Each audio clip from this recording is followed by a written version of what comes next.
Audio Jungle.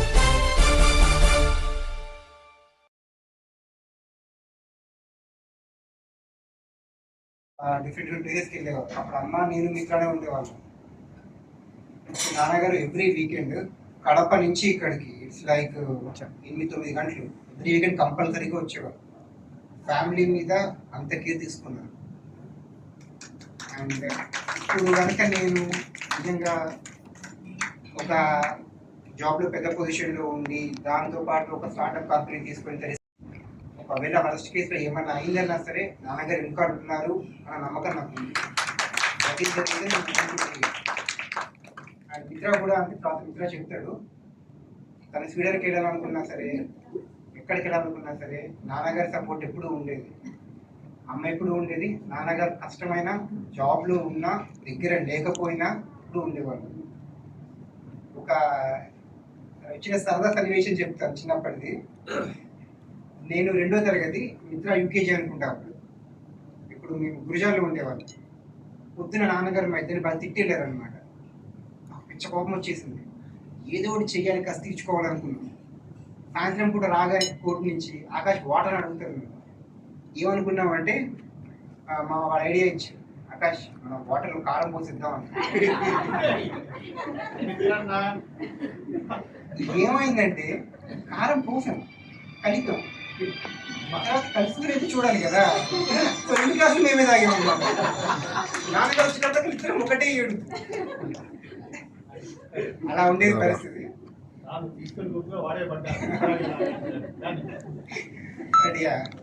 చాలా బాగుండేది. But now I'm really happy. ఇప్పుడు మార్నింగ్ నుంచి రాత్రి దాకా ఆఫీస్కి వెళ్ళరు, ఇంట్లో ఉంటారు. వెనకాల థియేటర్ రూమ్ కట్టించుకున్నారు. అమ్మ కొత్త కారు కూడా గిఫ్ట్ ఇచ్చింది. I want him to enjoy the life now. అదే ఇప్పుడు అమ్మ ఒక ఫ్లయర్ ఇచ్చిందండి. రఘురామన్ ఒక్కొక్క పదానికి కూడా మీనింగ్ కూడా ఇచ్చింది. ఆమె ఇప్పుడు ఎక్స్ప్లెయిన్ చేస్తుంది అంటే why she says that.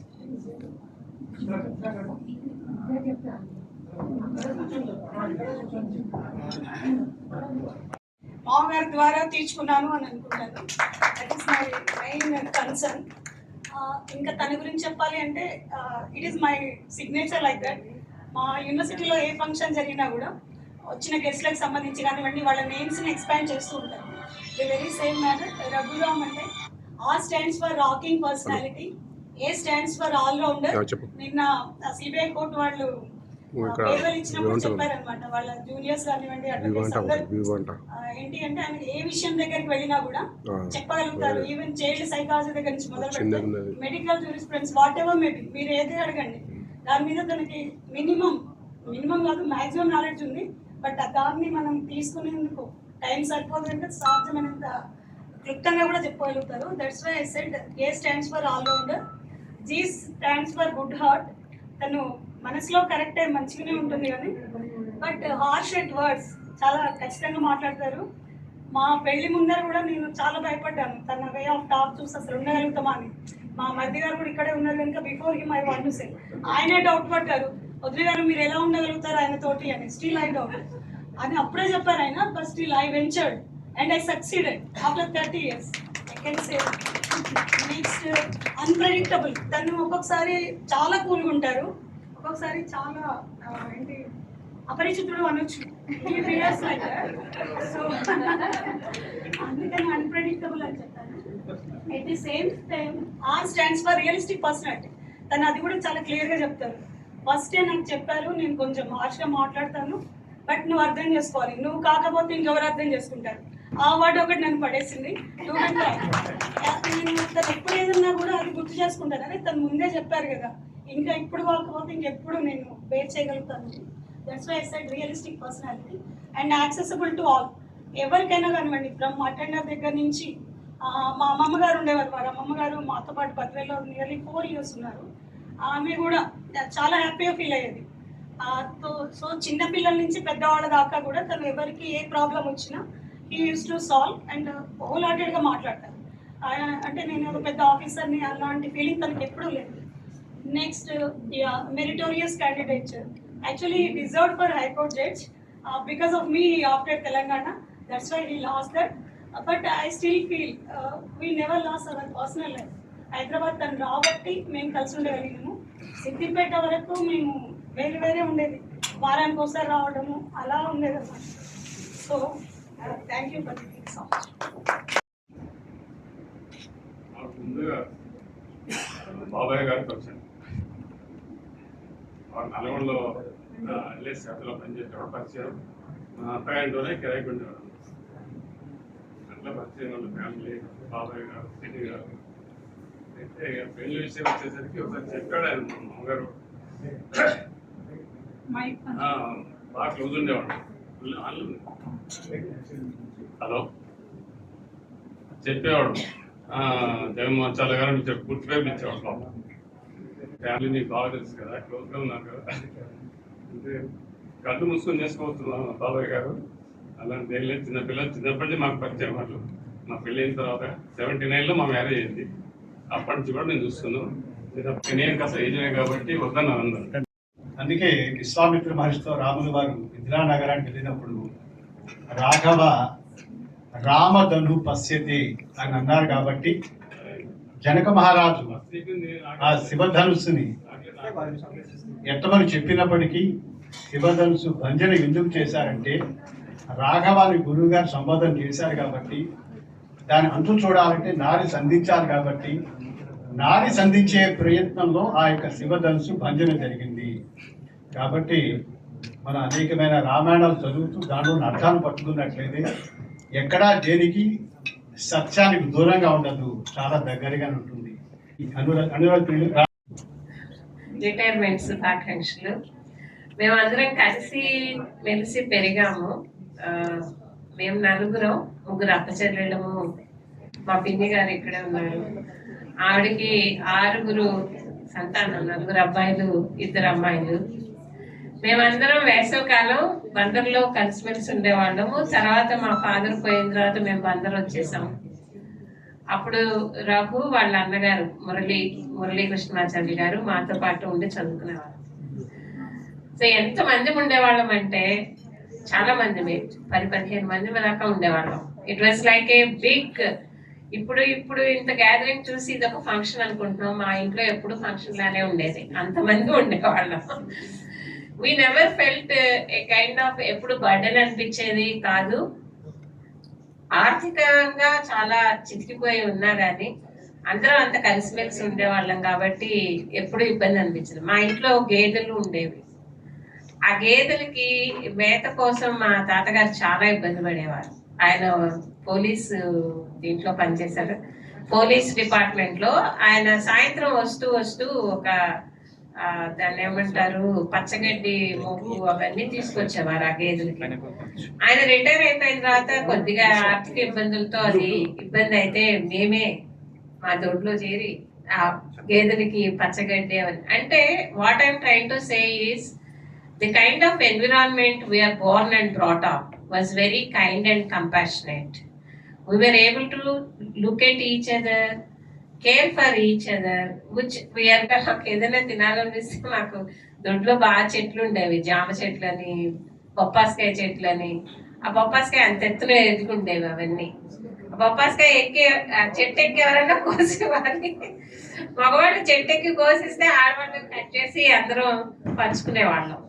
That was very environment we are missing now. Nowadays everything is available just in a Swiggy, Zomato. డబ్బులు ఉంటే ఒక ఆర్డర్ చేస్తే వచ్చేస్తాయి అన్నీ.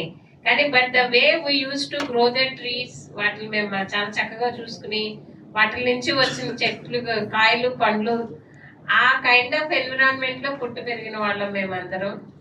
అందుకే I think that is why he became judge.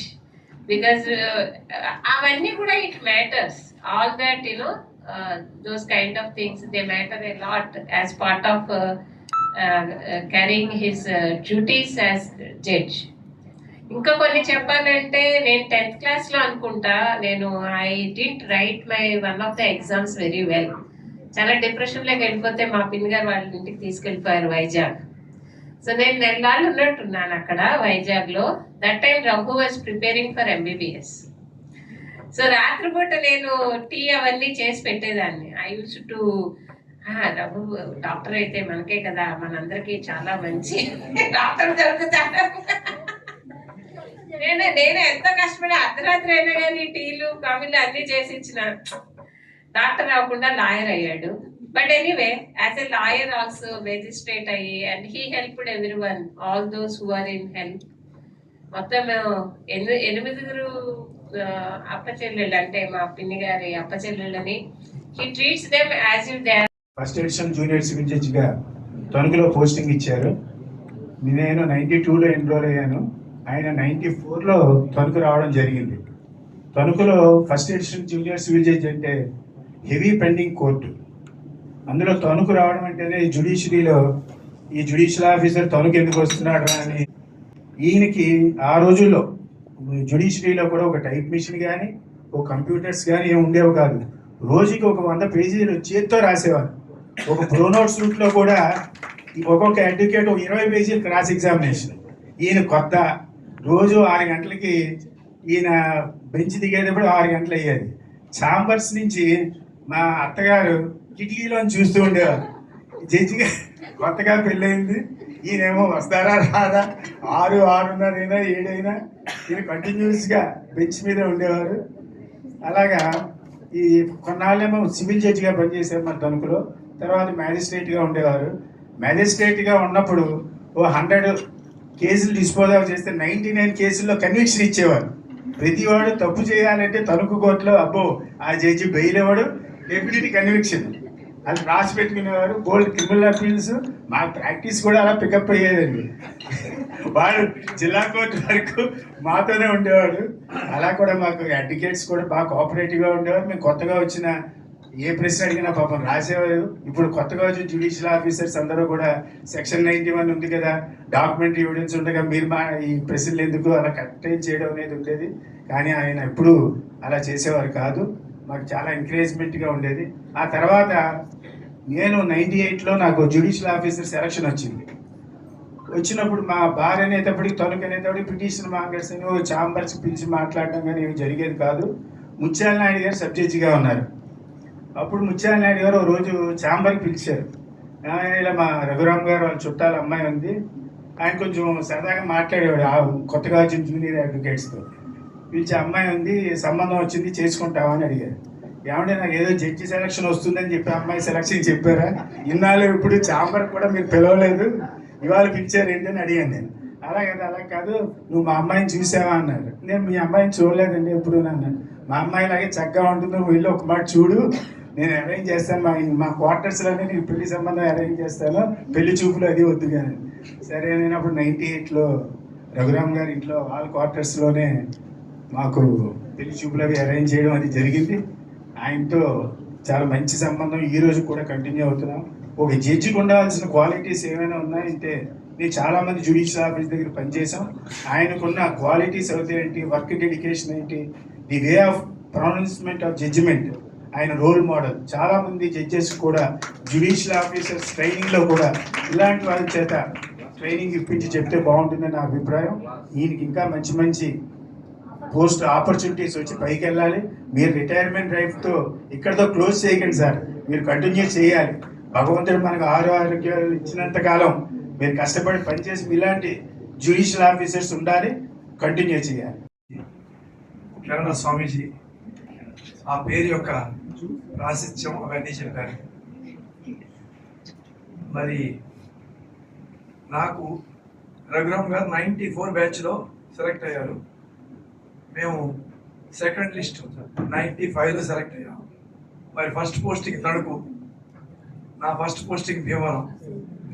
మేమంతా కూడా ఈ జిల్లాలో జరిగేటువంటి కాన్ఫరెన్స్కి వాటికి కలిసి ఉంటూ ఉండేవాళ్ళం.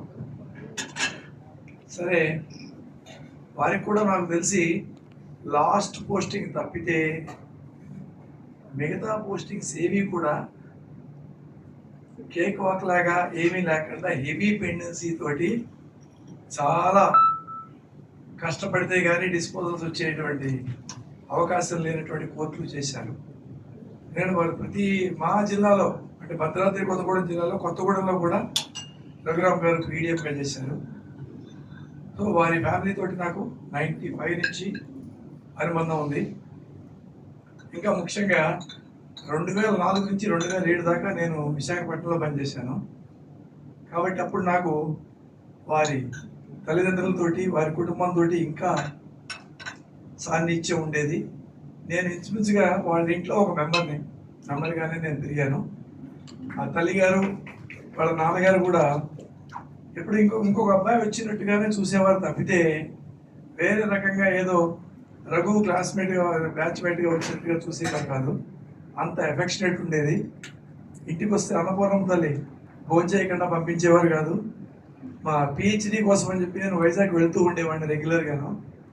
సో నా పిహెచ్డిలో భాగంగా దాంట్లో ఉంది అంటే మాకు జన్మనివ్వకపోయినా తల్లిదండ్రులు సమానులైనటువంటి వీరి ఆశీస్సులతోటే చేశాము.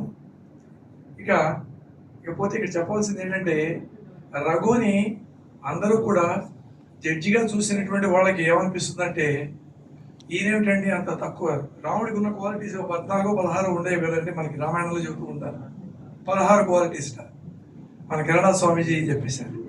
సో మితభాషి, హితభాషి, స్మితభాషి ఇవన్నీ రాముడు ఏవో చెబుతారు, అవన్నీ మనకు వద్దు వాళ్ళు చెబుతారు, అది నా సబ్జెక్ట్ కాదు.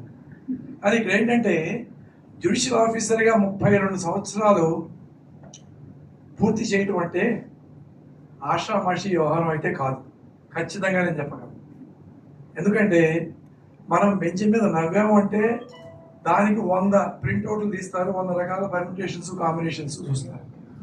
కోపంగా ఉన్నాము అంటే ఏమిటి అనుకుంటారు, ఎక్కడ ఎవడు ఎలా దొరుకుతాడు, ఏమిటి వీడికి భక్తి ప్రధానంగా ఉంది, భక్తి పిచ్చి ఉంది అంటే భక్తి పిచ్చితో తీసుకొచ్చి చేస్తూ ఉంటారు.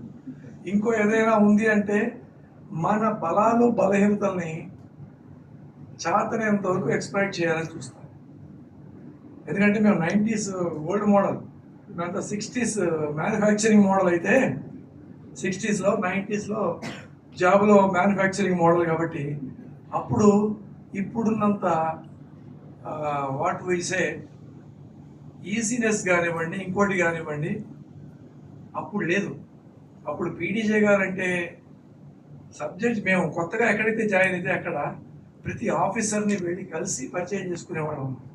ఇప్పుడు వాళ్ళకి లీవ్ కావాలంటేనే ఫోన్ చేస్తారు, లేదంటే only materialistic. We really enjoyed the job. భయంగాను, భక్తిగాను, ప్రేమగాను, గౌరవంగాను మనకి ఒక సెన్స్ ఆఫ్ రెస్పాన్సిబిలిటీ ఇచ్చారు కాబట్టి మనం సేవ చేయాలి, చేయగలము అనేటువంటి దాంతో చేశాము. రఘురామ్ కూడా చేశాడంటంలో నిస్సందేహం. అలాగే చేసుకుంటూ వచ్చాం. మాకు తెలిసిన విద్య ఒకటే కాబట్టి ఏదో డిస్పోజల్స్ చేయటం, దాంతో మేమేం చేసాము, సమాజానికి కొంత దూరం అవ్వాల్సిన పరిస్థితి వచ్చింది. అడ్వకేట్గా ఉంటే క్లయింట్లు కావాలి, జనం కావాలి. సో అదొక ఫ్యాసిటీ, మరి మనతో మాట్లాడాలి, ఇది చేయాలి. ఉద్యోగం వచ్చిన తర్వాత వాడు పిలిచినా కూడా వినిపించినట్టుగా వెళ్ళిపోవాలి. వాడు క్లాస్మేటే కానీ ఇంకోటే కానీ. ఎందుకని వాడు ఫోన్ నెంబర్ అడుగుతాడు. వాడి ఫోన్ నెంబర్ ఇచ్చామనుకోండి, ఎప్పుడు ఏ బెయిల్లో చెబుతాడో ఏం అడుగుతాడో తెలియదు, మనం చేయగలుగుతామో చేయలేమో తెలియదు. సో ఒక ఋషిలాగా బతకాల్సిన పరిస్థితి జడ్జి అంటే. అన్ని టెస్టుల్లో కూడా నాకు తెలిసి రఘురాము పర్ఫెక్ట్గా పాస్ అయ్యాడని చెప్పేసి చెప్పగలను. మరి ఇప్పటిదాకా 31 జనవరి దాకా జరిగినటువంటిది ఒక ఎత్తు. ఇందాక మన మిత్రులు ఎవరు చెప్పారు, రిటైర్మెంట్ అనేటువంటిది కామనే తప్పితే ఫుల్ స్టాప్ కాదు అని చెప్పేసి. సో దీంట్లో ఏమిటంటే మనం నవ్వొచ్చినప్పుడు నవ్వచ్చు, జోక్ చెప్పాలనుకుంటే చెప్పచ్చు. బెంచ్ మీద లాగా స్టోన్ జడ్జిలా ఉండవలసినటువంటి అవసరం లేదు. వీరికి సమాజానికి ఉపయోగపడాలని చెప్పేసి సమాజం ఇప్పటిదాకా చేసినటువంటి హైకోర్టు వారు వాళ్ళు ఆ లిస్టులు ఆ స్టాటిస్టిక్స్ తప్పితే మిగతావి పెద్దగా ఏముండవు. మరి ఇప్పుడు మనం అందరం కూడా సమాజానికి రుణపడినటువంటి మనుషులమే. ఎందుకంటే మనకి గౌరవం వచ్చినా ఏమొచ్చినా కూడా సమాజం నుంచి వచ్చింది. మాకు జీతం వచ్చినా కూడా వాడు రోడ్డు మీద ఇది పుష్ కార్ట్ వాడు కట్టేటువంటి ట్యాక్సులు వాటి రూపంలో నుంచే మాకు జీతాలు అవి వస్తూ ఉంటాయి. కాబట్టి మేము సమాజం నుంచి గౌరవాన్ని పొందాం, సమాజం నుంచి ఆదరణని పొందాం. కాబట్టి సమాజానికి ఇది మహేష్ బాబు డైలాగ్ కాదండి, నా ఫస్ట్ నుంచి మాకు స్వామి వివేకానంద గారి సేవ అనేటువంటి దాంట్లో చెప్పారు. రామకృష్ణ పుట్టినకి వెళ్తూ ఉంటాం కాబట్టి మనం కూడా సమాజానికి ఇతోధికంగా సేవ చేసుకునేటువంటి అవకాశం ధైర్యంగా రఘురామ్కి వచ్చినందుకు నేను రఘురామ్ని అభినందిస్తూ రఘురామ్కి నేను కూడా ఆయన చేస్తున్న సేవల్లో చెబితే మనం 94 నుంచి 95 నుంచి కలిసి పనిచేశాం కాబట్టి సమాజానికి మన అందరం కూడా ఇతోధికంగా చేయాలి అని చెప్పేసి, అలాగే ఎందుకంటే సలహాల కోసం అని చెప్పేసి జనం వస్తూ ఉంటారు, వాళ్ళకి కూడా మనం